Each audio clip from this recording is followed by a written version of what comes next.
Hello, good afternoon. Hope you are doing well. Hope everyone's keeping really well. So this is the last session of this summer's Thursdays AI Takeover. So today I want to show you an asset I've been building, to basically help clarify and help introduce people who are new to this, like what a competent, property AI brain can do for you. So it's going to be quite visual, and I'm going to show you, rather than talk over it too much, So before we start, just wondering if you guys have any sort of questions from the last sessions, like this we flushed things out, or any questions in general about this topic and subject. Like this, I can start with this because I know there's been quite a lot over the last few weeks and months, really. So it's more to help you with all of that. So as usual, just have a hit the live chat and ask me anything. And as I said, for those who just joined just now, so today we're going to talk about, like some of the jobs your AI can do, and I've categorized it in a way which I hope will be quite visual and easy for you to extrapolate from and give you some ideas. And because we did cover a lot of ground over the last few weeks and months, really, and because I'm going to go and do a deep dive on all of these subjects next week, just want to make sure you guys have got your questions answered, or any reaction or anything you want to share. Let me know in the chat now, and then I'll take a couple of questions, and then I'll move to my slides and we get started. I will share some questions I've had actually over the last couple of days. Sorry, let me just pull my notes, make sure I'm in the right place. So some of you would have run this test, when you join the bootcamp. We invite you to run a test. It's a prompt you put into your whatever AI system you are using, and the idea with this is you realize that your AI don't have this context, so it doesn't know about you. The knowledge it knows about property is quite generic. It doesn't know your portfolio, so you can't really ask it to do any job, so like filling forms, conveyancing, following up on offers, and etc. So you're always enslaved in copying and pasting, things like that. So we created this 25 question test so that you can ask your AI. You just copy and paste it in there, and you'll see that for most people it's either 0 to 3, basically, out of 25, which is not great. And the question was, so someone was asking here, I scored 0, how do I improve my results? And so this is all to do with this context, we've been talking about your AI to know about you, your constraints, and to know about the niche info, the strategies working right now, the niche knowledge, you're trying to work on. Okay. Another question was around assuming I've found and packaged a deal, I found on Property Filter. How does the method match the deal with an investor and get the deal over the line? So this is really, really where you need, like in this day and age, like the only way you can get free, achieve the goals you want in property, and this being your time back, your freedom back, your freedom of choice, the time with the kids, not having to work, or whatever it is that you want, today it's with an AI system that's going to do for you, so the days of learning a niche strategy that no one knows about, died 5 years ago, so today all of this knowledge is available on YouTube, in the Property Filter community, for free, right? So totally included. So you there's no edge, there's no arbitrage in you knowing service accommodation where where the landlord doesn't, because they all know, there's no edge in HMOs, in the way they were like 10 years ago, so it's not really about the strategy, but it's about doing more of the stuff that works, and today, to do more of the stuff that work, we need a team of 10 people, and it's quite unrealistic, for most of us, so this is the reality we live in, and the constraints on bandwidth has disappeared. I hope you understood with the time we spent these days with AI, and so it's really what I want to share with you today. So let me go and just pull my slides, and hopefully that answered the questions.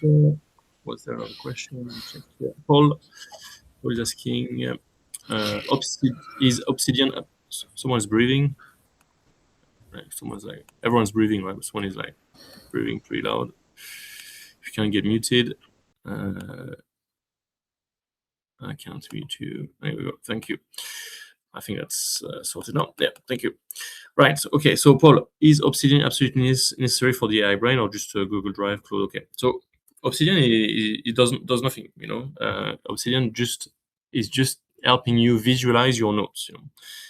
Visualize your context, visualize everything. You can do everything through Claude, etc. But you can do everything through your file explorers. But because the brain is creating markdown files, they are just text files, raw text files that are meant for AI to read. You have to or you can use some kind of any markdown file reader if you want. You don't necessarily need Obsidian, but at least something that's going to make those text files, like those machine kind of like fonts, text, making more pleasing to read. That's the only reason we use Obsidian really. So you can use another, lookup for markdown file readers so that you can explore within your Explorer, your folder system. You can basically visualize those files. I find Obsidian be really, really good for visualizing those and then visualizing the connection between them, because it builds like a wiki. It goes and creates the links between all of the notes, because then your AI, because you ask it a question, it's led by utility, it goes through one note and another note and all the relationship they have within them. You can see them with Obsidian. That's really the idea. But if you look up a markdown file reader out there, you can absolutely use this instead. I'm sharing like the systems we've built for ourselves, what works for us, and that's really the idea. Cool. So let me go into the slides. I've got a couple of things to share with you today. So I'm going to do a reintro for you guys who have got the recording. Right, so welcome to today's part 4 out of 4 of the AI Takeover this summer. So today I want to share with you the different jobs, all the property jobs. Like there's not all of them. Obviously, there's probably a lot. There are a lot more, but just to keep it simple and to make sure it applies to everyone and you can see the benefit for you. I've put together the most common 25 certainly use cases we have right now. So if you're new to this channel, so none of this is based on theory. This is based on more than 3,250 offers accepted within the last 12 months alone, and this from the feedback and serving the largest community of the savviest, most successful and really the savviest investors in the country. So 1,800 members right now doing deals every day. And the spine of this series, if you remember, was really about how do you get your AI to actually do stuff for you, rather than just being chatting and copying things in and out, and really creating another job for yourself. And I kind of said enough to the community just before, like today, the only way you are going to get free, achieve your goals in property, and this being, your time freedoms, your freedom of choice, the freedom to spend the time with the people you love, the impact you want to have, quitting your job, having the lifestyle you want for yourself or your family, etc. It's not about the strategy. It's not about, there's no edge today in knowledge. Back in the days, I bought courses to learn a strategy, to know it before anyone else. Now everyone knows it, right? It's all on YouTube. It's all inside the property filter community. There is no edge here. The only way you're going to achieve your goals here is by doing more of the good stuff, more of the stuff that works. So one is knowing what works. So congratulations, you're in the right place for that, with all the property filter blueprints we have for you. But two is doing more of the good stuff. And the problem for most of us is we're working full time, or we can't be asked. So we don't have time. We don't want to do the admin, So we used to hire VAs, people overseas, to have an arbitrage like salary, etc. But now you can do all of this with AI, and basically the things I'm sharing with you have allowed some of our members to outwork, teams of 10 people in property on an hour a day. So you get the outcome, the results you want in property without quitting your job. And if you remember this series, we talked about the model. Everything you want out of the AI comes from a combination of the model times the context you give to, times the tools it connects to, or the jobs it can do. And ultimately, none of this matters if it doesn't do jobs for you. If it's just to get some kind of text in a chat box, you're going to go and copy paste in an email. They're like, it's more job than you did in the first place. It's longer for you to explain to him what you want. So, like over engineer your prompt sometimes than actually doing it. That's the frustration I see most people are in, and then kind of a regain of frustration and people resent a bit these tools. So I'm here to make it really clear for you how you can get the outcome.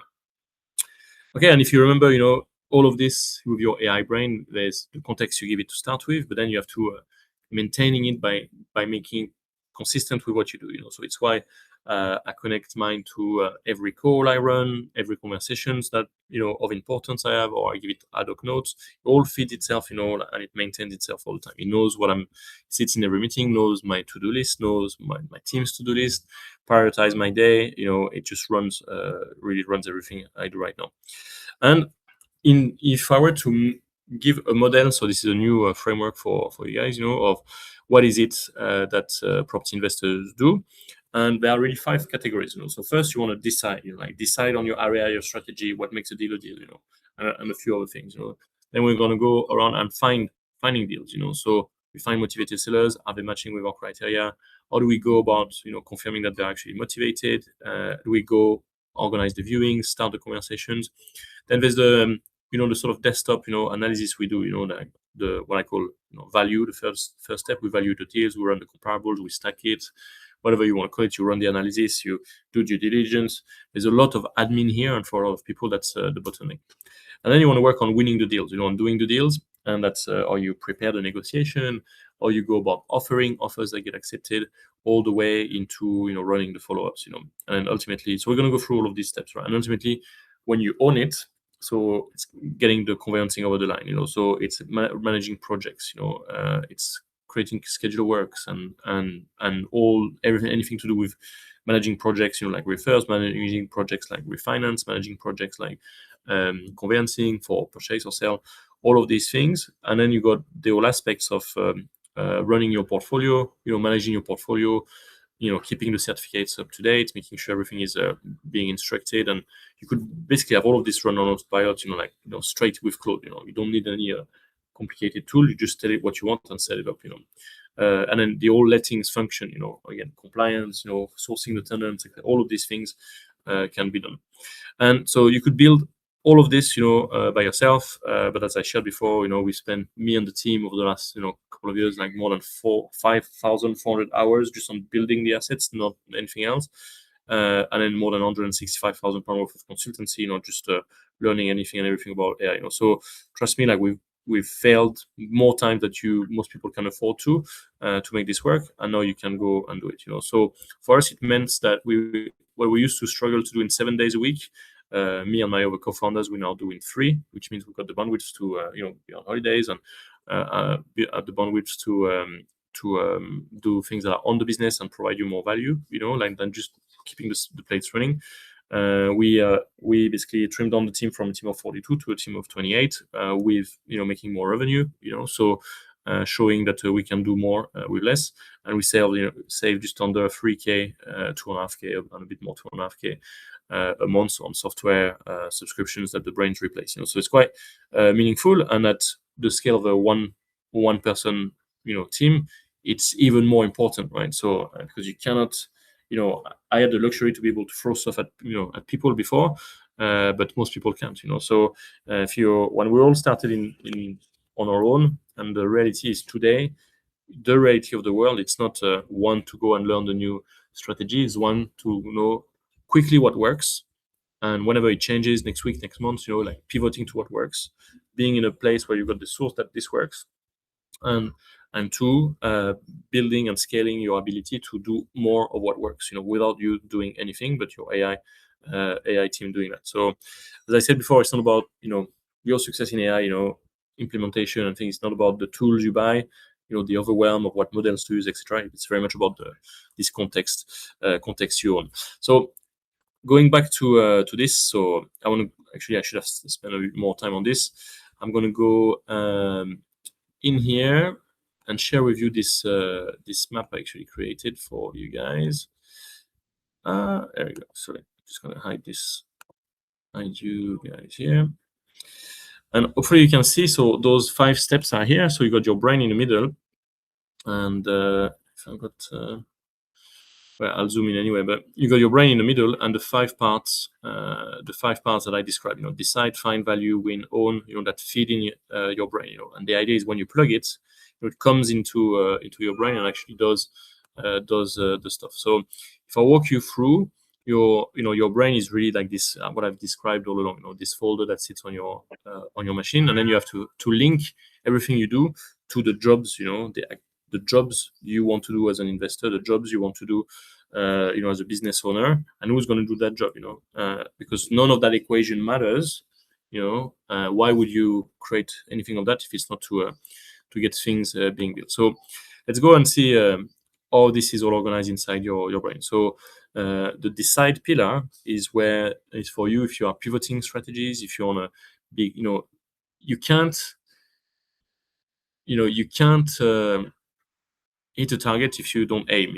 Like there's no point pointing the gun if you don't aim. There's and for a lot of people, we skip this gear of getting clarity on what we want, and we don't know how to journal, we don't know how to ask ourselves the right questions.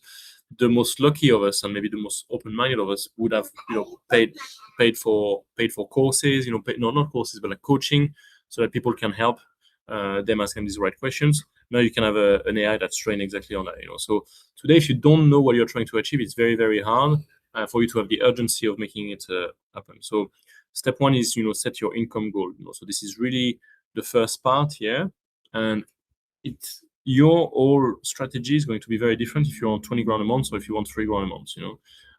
Because it's a whole different ladder to go from having one customer, one deal, to 10 customer or 10 deals. That's really the idea. So you need to decide there and know what you sign up for. And if you can't decide for yourself, you need to get some form of coaching. So I'd love to help everyone one by one, but I can't, right? So this is why we created this engine in there, so you can go and help you ask you the right questions.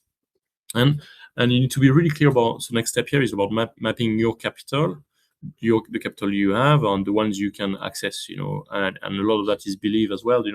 There's money everywhere. It's like, who are you gonna borrow it from? Who are you going to JV with? How are you going to structure these deals?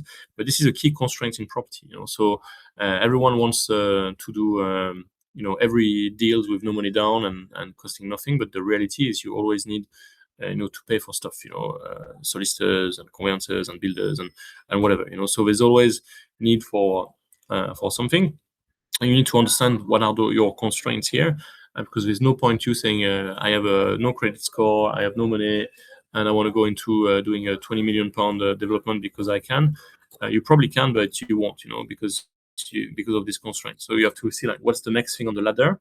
And also we often overestimate what we can do in a year, but underestimate what we can do in 10.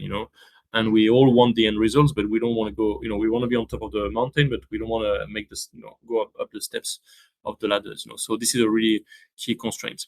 And obviously this will help you find your strategy, when you know what you're good at, when you know what you want, when you know the constraints you have in time and money, etc. So all of these are part of the onboarding of this AI brain. It will help you refine your strategy, in your area, based on your income goals. How do you match all of this? And you'll know the complexity of this because you have to match, what you are good at, what you are in flow, what you got money for, what you got time for, what's working in my area, the strategy working right now, which area work for the strategy work. All of these things are quite hard for people to figure out for themselves. So, because AI doesn't think linearly, and it can think in all sorts of directions at the same time. It's a really good assistant, actually, outworking, average coaches to help you get clarity. And these are things that would normally take you like, if you think of, it would take you like 3 months, a year, to get clear, just by journaling relentlessly and asking yourself the good questions, having the good guides and prompts for yourself. You could do this in hours and days, and then the good thing with this is, nothing is permanent, so you can go and pivot next time, So we choose area, strategy, etc. And then crucially, before you even go and look for deals, you have to be a realist, realistic, obviously. But if you don't know what a deal is, you'll be scrolling through pages and pages of the same thing, you're looking at the same thing over again. You need to play the law of averages. When it comes to like doing viewings, putting offers, etc. It's just the volume of it wins, so long as you are clear what works for you. Because if you're not clear, like, oh, is there a deal, is there a deal? I'm partway through like, you need to be, every step needs to be next step, next step, next step, next step, next step. No questions asked. So ask yourself all of these questions at the start, and this is, like, this part of the brain is quite a big aspect for you to actually ponder and have conversation with. Think of it as like a journaling session with an assistant that knows everything about what works in property right now. You can actually talk back and forth with it like you would do to a coach, etc. So that's really, really helpful to basically help you, as I said here, decide. Okay, so decide and basically get clarity. Then once we have decided, we go into our first activity, which is going about finding motivated sellers. So finding leads, qualifying motivated sellers. And the first aspect, as first step of the property filter blueprint is generating motivated seller leads. If you don't do this, you don't stand a chance. If you are not qualifying the conversations you have based on them being motivated, you don't stand a chance. It's just as simple as that. Because you go back to scrolling through endless, pages and pages of I don't know, of properties on the likes of Rightmove, etc. Exhausting yourself, randomly booking viewings based on the pictures, the layout, turning up where there's no deals to be made, and wondering why property is hard. And then if you know what you want, know what the deal is, etc., your criteria, and then you go and generate motivated seller leads. All of a sudden, you're doing 10 times fewer viewings, sending 10 times fewer letters. You have 10 times more interesting in conversations with people who are 10 times more likely to do deals. So like there's like many orders of magnitude ways that this is going to help you. So when you get the property AI brain, basically you go and you get to connect it to the backend of property filter. So it knows your lead generators, it knows your searches, it knows your criteria as well from that, and then you can basically run commands. So it brings you the top lead of the day, and then the next, I'll show you about the next part. But basically you can start to run the numbers, the due diligence while you sleep, and in the morning you got like, these are the 3 viewings worth your time, these are the 1 conversation worth your time. You can set up all of that. It all starts with having the lead generation.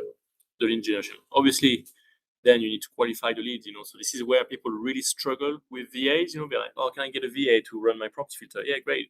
Or run my deal sourcing, whatever. So, but you never explain it properly, like what makes a deal, the criteria. So you either have too few leads or too many leads, that you can cope with, and that's the problem all the time. So here, because you've done this exercise and you don't, it's just built in the onboarding there, so you don't really have to think about it. You'll know what a deal is a deal for you. Obviously you have to think about it, right? But you don't have to rethink about it again and again. So when the leads come through, if it's a likelihood that there's a deals to be made, it gets qualified, scored against your criteria, and again you can build upon that where it's even all automated, running for you in the night. As you start to have conversations, you want to know, getting the viewing prepared. As you create follow-up, you want if it was you or if it was a team member, you really want to create a profile of the seller. So in your brain, you start to create a profile of the situation of the vendor, and you can even run a little command to prep conversations you'll have with them to help profile this. And because you record everything back into your brain, etc., it knows all of that. So when you do the offer, when you do the follow-up, etc., it knows about, and it's really guiding you for getting them from what is it that they want to what is it that they need, all the way down to what's the minimum number they'll agree and still be happy. So we talk more about that in the negotiation, but here it picks up on the sales falling through, on the things they've told you, and so you can always bring back these pain points as part of the conversations later. Okay, so from there you can go and write to the vendors directly, obviously. So me, I'm 50-50. People ask me, like, should I work with agents or go direct to vendor? It's like, do both, do both. And especially if you're going to send 20-50 letters a week, it's you can, the amount of money you're going to make in property is just it's just a no-brainer. So have the conversation with agents, obviously, so they bring you more deals, then send the letters. So again, all of this you can pilot for your brain, and it sends the letters through property filter. And okay, get preparing the viewings. When I first started to do this, and I used to do like 10-15 viewings a week, before property filter, I created a system to be, because I was doing so many of it, just got confused or which was what and what situation was what. So I have a little like one pager for every property before I go and view and make sure I don't forget anything. But not only that, make sure I portray myself as this really competent, proactive, professional investor. Because I'm prepared. I come prepared. No one comes prepared. We talked about this many times. But the success or failure of your offer being accepted has got nothing to do with the numbers, with everything to do with the vendor believing you are the best buyer. And when you come prepared, no one, you're above anyone else. So that's a key one for you. Obviously, here we'll organize viewings and then all of that. Parallel to that, we've got the value part, which is about running due diligence, the comparables, the stack, and any reports you need to do anything. So a good one for your records, and you run this automatically, and that will be a resource for your future refurb cost, a refurb for any other viewing notes, that you feed back into it, is to turn every viewing you've done into a report. So you connect to your brain basically by voice, by text. And I recommend, part of this is you record a little voice note when into your brain, when you are at the viewing or driving on the way back. It takes just 2 minutes, or reading your notes or whatever. Or you can even record the whole viewing if you want and speak out loud, ask questions, etc. And then this leads into a report that you can refer to later. That's got everything in one place, and you just generating a lot more organized. And this is the next assets, the next bit of context you need, when you're going to go and offer, because you're going to refer back to the stuff you said on there. When you're going to go and create a schedule of work, when you're going to go and ask for reductions or whatever, because of condition. So it's really key. And remember, you have nothing to do there other than sending the notes of your viewings. That's it. If just say, obviously we're going to set this up together if you choose to, but that's really the idea. Build the comparable. So again, this is really a really good one if you want to go sell this deal, if you want to go and justify your low offer. So all of these skills exist, as part of the brain. So it will go and create a PDF looking at the comparables there. You can tell it this is a comparable report for the buyers, therefore make it a bit on the low side. This is one for the lenders, maybe make it on the higher side or whatever. So you can go and create anything there. Part of due diligence, especially if you're buying an auction, is reading the legal packs. So there's really good competent, like good solutions that does just that. Part of the brain, we created a really good skills. We've reviewed basically 500 legal packs, and then found all the different things that are relevant, important. And this command is one of the most popular of the brain, because you could just go and run it and give it the legal pack, run it, and it gives you like all the red flags, all the hidden things everywhere. Building schedule of work. So again, part of your of your offer is going to justify a refurb cost. So you have the comparable, say, hey, like the street value is like that, but to bring it to that level, I need to spend that much money.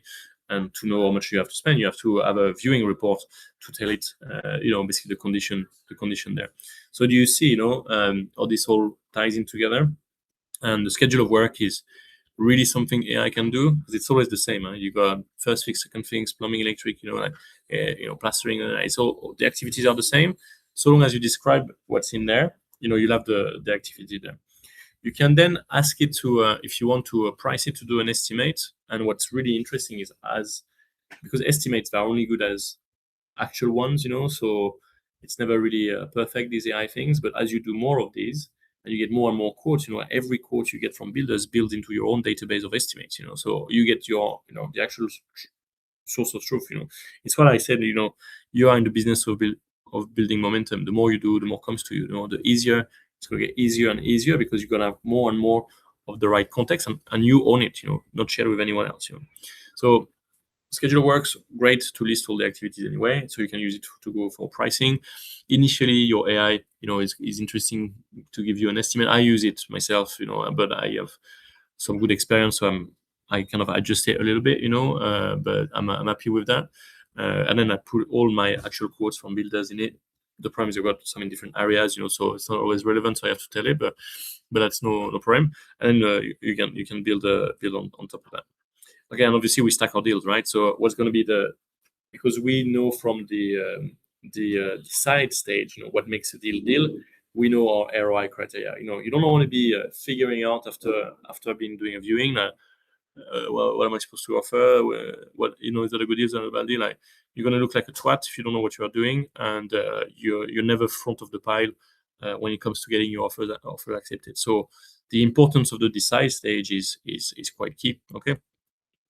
Then we go and stack this deal. So based on your criteria, it's going to run the numbers for you to achieve your goal of 20K money left in and an ROI of 20% or whatever it is. This is the offer you want to be working towards. And then this builds back. If I go to the next step, this then builds back into the next stage, which is win your next deal. And so that's basically turning all of these good leads into great deals. So if we start from the start, so there's multiple stages. So we see a lot of initiatives we have in the communities. We teach you negotiation. I'm working on something really, really interesting with some of our members who've negotiated millions of pounds worth of discounts on property to go and share their frameworks with you. But basically, the AI brain will mirror this knowledge. So there's scripts about preparing your first call when the phone rings, or after the viewing, or to organize a viewing. Then we go into preparing the negotiation call, right? So the negotiations are won at the preparation. You don't figure out on the fly what to say. You know your position, your starting and ending position. You know what you cannot do, and you know also all the bullets you have. And because your AI has got your context of all of this, motivation vendor profiling, the refurb cost built on the viewing things, everything is linked together back into the preparation of what do you actually say to the vendor. And then I call this build a trade list. I might rename this. It's not really I think people get confused because they think of a trade as tradespeople, but it's more like the things you can trade. So the negotiation is not just about price, So things beside price, like completion dates, maybe fixtures, maybe you are clearing the property, they don't. What stays, and sometimes people are just happier having things staying, and so you could offer subject to the property be empty. If it's a mess, you offer. So they're like, oh yeah, it can be asked. Okay, all right, okay. So £2,000 less, £7,000 less, whatever, for clearing the property. So all of these things are bullets you have, and you come ready in the negotiation. And because this trade list, you kind of always have a generic one that works everywhere, but you'll have a specific one that follows, a specific one for each property, based on the circumstance, based on the context we talk about. And ultimately at the end, you want your AI to make the offer, draft the offer. It's literally drafted in the email. You just have to press send to go and do it. And then an easy thing you can do is a follow-up function, a follow-up command, in the AI brain, where you can say, and you can make it yours. You adapt it. But basically, you look at every offer that's been sent by email, because your AI tool is connected to your emails, and then you go, okay, great. Just scar for every offer threads, and if there is no updates, every Tuesday between 2 and 4 p.m. Send a follow-up email saying that you are still here and happy to have a conversation about or whatever. And then all of this just runs on the background. So that's a good thing. And finally, so this is when you go and run your portfolio. So a lot of this is to systemize the acquisition and scaling fast of the portfolio, because I believe we live in the actual best time to be investing in property in decades, right now. I believe there's an incredible window of opportunity to fill our boots, but I also believe that it's going to be a short-lived window, and the world is changing very fast, where AI is taking over. A lot of things are changing in our society, and the level of conversation of our politics, is just not at the level of those challenges we will have. So I don't believe in the permanency of us having jobs, in the way we used to. In the main, right, the majority of us will, our jobs will not exist in the next 5 years, and never mind the jobs for our kids, like no way. So my reason why of doing all of these things is so that my daughter never have to work, if she doesn't need to, or she can work in some places where it doesn't have to be economically driven, or the lifestyle has to take a hit, right? So this is really why this takes a big part, and then ultimately wealth grows and compounds when you manage your portfolio really well. So the few aspects here. So one obviously is raising the money. So it is a skill you have whatever you do. So that's more you owning your business. You find the deals, you find the money for the deal. It's an incredible industry where you can have 95% finance on some crazy stuff at the moment. And so this really raise money for property. And so it's really it's the only place where you have this like that, because any other business, it's not about raising money, it's about making sales. So how do you sell more stuff to make the money to invest in more stuff. And so that's quite normal there. So there is different layers of lending, from the mortgages, the bridging, the mezzanine finance, the development finance, etc., all the way to all the things you can access privately. People in your network, or high net worth individuals who can basically be a JV partner, or all of this. And these are ongoing, unwavering identity about you. Like if you go into property thinking, I don't want to ever raise money, you have to have made your money somewhere else, or you have to have a vehicle, like a sales trading business somewhere that gives the money. Otherwise, this is the blood, the blood of this industry is the capital you can put it. So you really so here it goes into more details, right? Investor pack, JV packs. You can literally generate JV packs, investor packs, raise money through all of this, sourcing packs, etc. Fill the form. So, and that's not a great name for this, but basically there's no industry which is as admin heavy as property. So instructor solicitors, money on account, you need to call them to confirm that the account is the right one. You get an email with like 15 different attachments. You need to read all of them, fill forms, sign things, and return them. It's all by email, and luckily it's all by email, which means your AI can do all of that. So conveyancing, instructing solicitors, for sale or purchase. If you do creative strategies, even worse. All things to do with what's the name? The head of terms, generation, management, signing the forms. You can run all of this through the connection to your Gmail account. So it's quite a lot there. And obviously refinance as super heavy. Like any threads I have about a refinance in my Gmail is like 80 emails back and forth. You cannot do that. You cannot scale to doing a deal a year. From 10 deals a year. Some people do a deal a week. Like the ones who do a deal a week, they have a system, right? They have something that runs all of this admin. This is the frustration of this industry, but you can get rid of all of it with the right, AI. So yeah, manage conveyancing we talked about.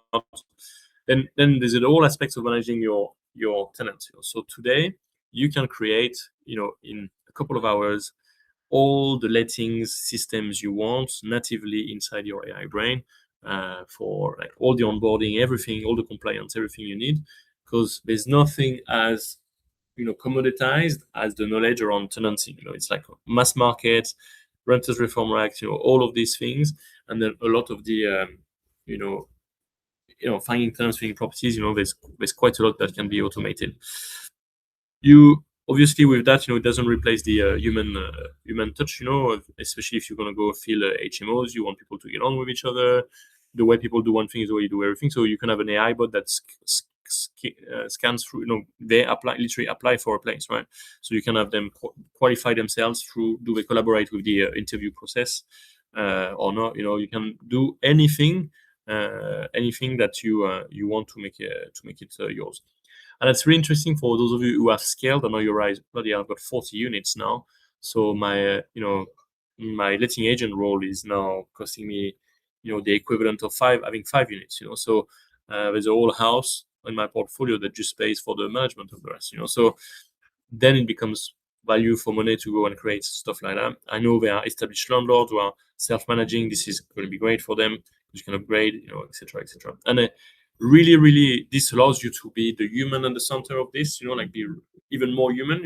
In your relationship with your customer, your tenants, and because you don't have to be bogged down in the admin of doing all that. And then there's all the aspect of managing the portfolio as well. So obviously, the certificates running out, insurance renewals. You can save so much money on stuff like that, right? Or there'll be like some insurance renewal email that you've missed from 4 months ago. Now you are like on their shit deals, and it will pick up on all of these things to optimize, what you pay for basically on every refinance, insurance renewals. Make sure your portfolio is always compliant with always the checks and whatever needs to be done is all there. Okay, so that's kind of the little presentation of that. So everything you need to decide, find value, win, and own your portfolio. Own, I could say, scale, but I don't want to scare off, some of the operators, if you like, that are in there. So let me know if you have any sort of questions on that. Let's stop sharing. Right. Any questions? I should have prompted you to Claudette, if you want to type a question or come up. I'm happy to do either. That's fine. Can I talk? Yeah, that's cool. Yeah. Right. Just two questions actually. One, what is your strategy, just out of interest? Do you rent? My property strategy? Yeah. Do you rent out to private individuals? So I've got a portfolio of singlets and HMOs, and one HMOs I have is I've turned into a SA, so like a large 8-bed, and that's it. And then in terms of going forward, because I don't need the cash flow. If you tune into the Dealmaker blueprints, we talk about the cash flow profit assets. This pyramid. I'm flipping properties, at the moment. So that's the new stuff I'm buying in the Northeast. I'm flipping into like family lets, stuff like that. I am not one to personally jump on exotic stuff. I'd like to understand what works and be in the area where things works, and I want to do stuff with the least amount of effort. So that when it's done, So I quite like my flips now because it's the refurb is there's nothing we can talk about it, So it's in the big team, and then in the right area where it works, Okay. Yeah. Okay. I was just because I'm new, so I'm looking to do the lease to lease. I just want to see. Hopefully, So that's really that's really interesting. So you always want to be looking at what's the best strategy working right now, and understand that every strategy has got a shelf life. So what was called rent to rent, for HMOs stopped working in 2018, 19. For a lot of reasons, but people are still selling courses on it, which just bothers me, right? And then there was the rent to SA that I think peaked in 2023, sort of a couple of years ago. It's just a couple of years ago, and I've seen more of the big operators giving back units.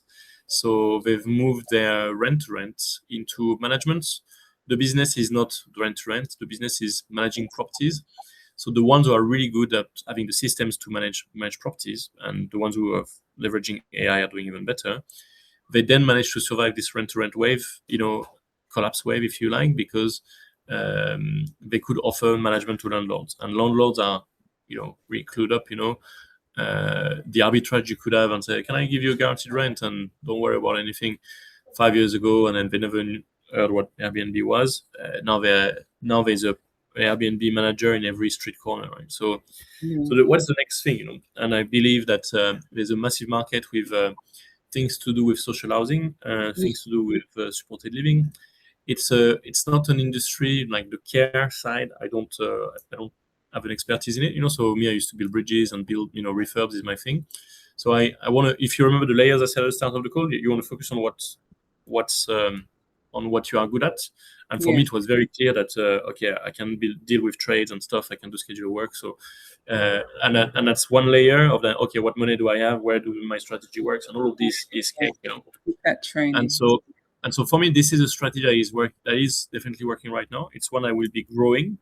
So for different reasons. One is we are going to live in a society where the jobs are going to disappear, and people are going to be on some form of basic universal basic income, or whatever benefits we have today, which is going to continue, and more people are going to be on it.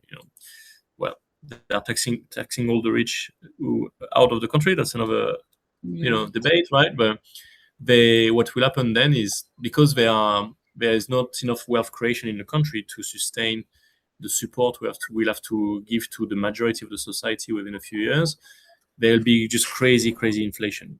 So there's two opportunity there. One is really understanding this sector as a growing sector, and a rent-to-rent management model is an incredible skill to have, and to build a business around that and an expertise around that, because there'll be so much need for that. And rent-to-rent, I would only touch rent-to-rent if I'll have an opportunity to turn this conversation into like a lease option later. So the only reason I do rent-to-rent on a portfolio is because there's a hint that they would like to sell at some point. And if I'm a foot in the door, I can be the first one to go and buy those 12 properties later. And that's really the main reason why. And the reason why I'm telling you this is because in the context of this world rapidly changing, where no one's going to have jobs, right? Then there's going to be hyperinflation, so which means that whoever owns property is going to get super wealthy, and then whoever don't, will really forever struggle to buy their first and next one. If today you don't have a plan to buy 1-2 properties in the next 2 years, it's going to be really hard to buy more in the following 5 years, and virtually impossible after that. There's a real urgency to be going out and buying deals, to be on the right side of this, like assets price soar thing there. And I think the society will be as simple as, do you own property? No. You got this universal basic income, which is like going to be just enough to survive.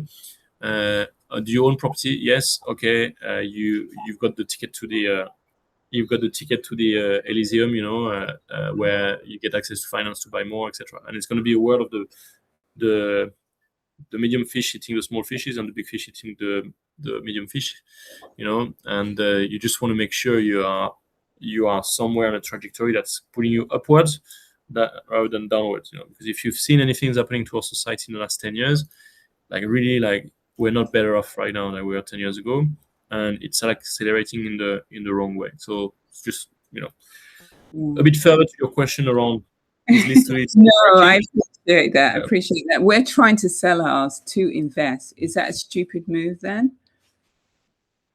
To invest in rent-to-rent type stuff, no, or to buy more? Lease to lease.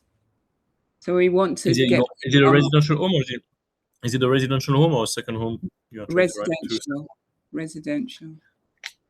Yeah. So me, I would probably I'd probably refinance the house to raise some seed capital for my business, than sell the house. And I'd rather raise some seed capital from somewhere else than refinance the house to start the business. Yeah, that's my honest answer. And I would say it's not bad to sell. I'm selling properties right now as well, right? But I'm selling a resi one, buying another resi one as well. But it's not it's not bad to sell properties. I'm just saying, I would probably, there's other ways to finance seed capital to a business, and usually you can start management companies with like 10 grand, something like that. It's plenty to sort most things, So I'll question why do you need to sell a house to have seed capital to do a business that doesn't need to spend any money to start, we don't want no mortgage. We want to, because we're getting on. I'm nearly 60, so I want no mortgage.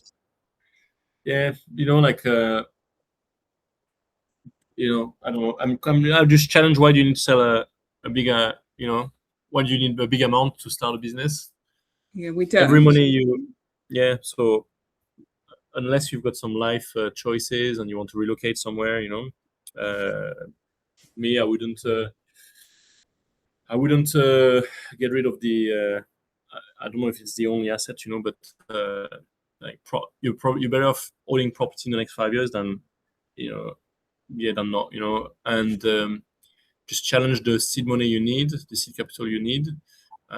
In my view, it's not justified, because you can structure things where you can get finance for furniture, you can get finance for all sorts, where you can do things with not necessarily much, and like with 10 grand you can start a lease back-to-back leasing, lease to lease model, I can't see why not. And then you get your money out of it within 6 months, so then there's the cash flow fueling the next one. And then worst case, I would say go to someone who's got 10, 20 grand and say, hey, do you want to be a shareholder of that company? And you can look at things like if you can even look at things, see if you qualify for like something like a CDIS, where people get a lot of their money back, written off with tax. So for example, we did that for Property Filter. We raised I think 250,000 from people who had basically half of the money they gave us, they got back from tax on day one, and the other half they'll get back if I fold the company. So there's literally no risk to them. So and then there's only upside. So look at these things. Me, I wouldn't sell the house I did not sell the house to start Property Filter. No.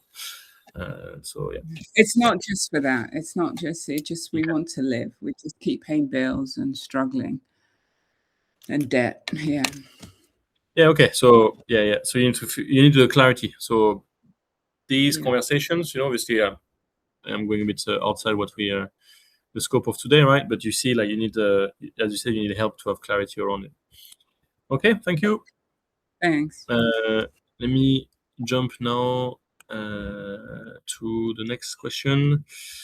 John, talking about filling forms, can you direct your AI to external website fill forms? Yeah. So you can use so your Cloud desktop will have a Chrome extension browser. You can go and do that.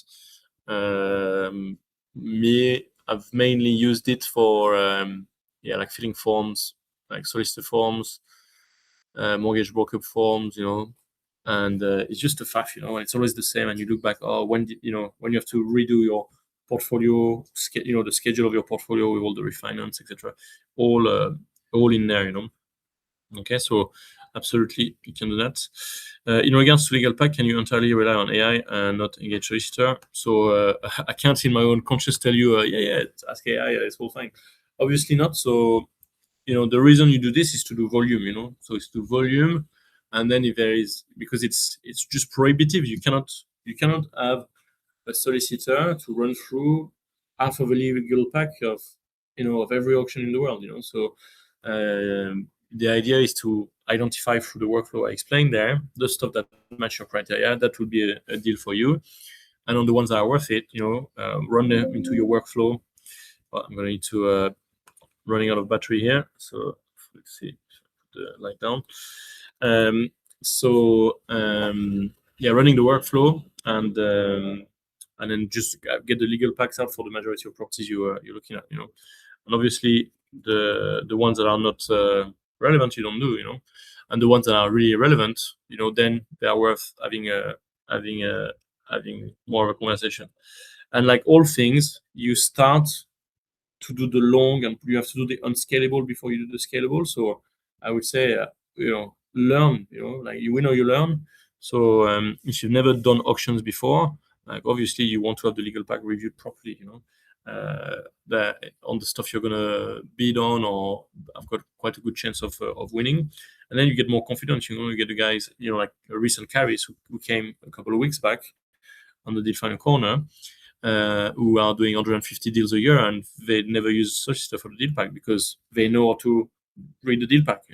So that's really the idea there. So use it to for the weeding, for the volume, to surface the wood from the tree, and then obviously be reasonable. Like I'm not taking no responsibility for you using your AI to tell you whatever. It's your problem. Okay.